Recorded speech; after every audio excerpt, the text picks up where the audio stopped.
कोविड-19 की वजह से लंबे समय से स्कूल बंद है। ऐसे में तमाम ग्रामीण इलाकों के बच्चे जिनके पास स्मार्टफोन नहीं है वो ऑनलाइन शिक्षा से वंचित हैं। ऐसे में भदोही में मोहल्ला क्लास चलाई जा रही है। इस मोहल्ला क्लास में एक शिक्षक मोहल्लों, गांव और कस्बों में जाकर बच्चों को पढ़ा रहे हैं। शिक्षकों की इस अनोखी पहल से बच्चों को उनके गांव में ही शिक्षा मिल रही है। गांव में शिक्षकों के इस प्रयास की काफ़ी सराहना की जा रही है। भैया ऐसी बात है कि इस समय कोरोना काल चल रहा है। कोरोना की वजह से स्कूल विद्यालय बंद कर दिए गए हैं, तो बच्चों की जो शिक्षा है प्रभावित हो गई है। इस वजह से उनकी जो शिक्षा है बाधित ना हो, प्रभावित ना हो, इसलिए मोहल्ला क्लास लगाए जा रहे हैं। और मोहल्ले क्लास में सारे टीचर जो हैं जा के अपने सब्जेक्ट वाइज उनको शिक्षा दे रहे हैं और उसके माध्यम से बच्चों में शिक्षा बेहतर होती जा रही है, सुधार हो रहा है।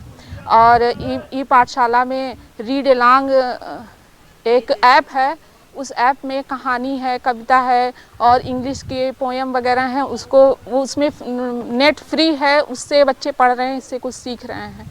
मोहल्ला क्लास का यही उद्देश्य है कि कोरोना महामारी के चलते बच्चों की पढ़ाई ब्रेक हो गई है।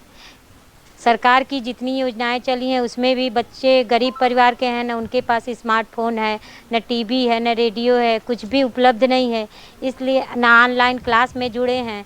तो इसलिए सरकार की ये योजना सब ठप हो गई। तो फिर उसके बाद अंत में मोहल्ला क्लास चालू किया गया। तो मोहल्ला क्लास में इस गांव में, जिस गांव में विद्यालय मेरा है, उसमें मोहल्ला 18 बस्ती है।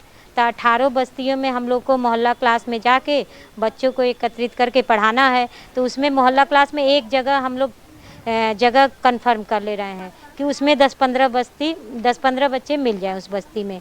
देखिए, जनपद भदोही में शिक्षकों द्वारा एक नया प्रयास किया जा रहा है, जो कि अन्य जनपद से प्रेरित होकर किया जा रहा है। मोहल्ला स्कूल के अंतर्गत कोविड-19 का ध्यान रखते हुए अध्यापकगण मोहल्ले, कस्बे, मजरे गाँव में जाके 10-12 बच्चों की टोली में उनको पढ़ा रहे हैं, जिससे बच्चे कोविड-19 के तहत स्कूल बंद होने के कारण अध्ययनरत या फिर स्कूल नहीं जा पाए, तो उनके शैक्षिक गुणवत्ता को उन्नयन के लिए प्रयास किया जा रहा है।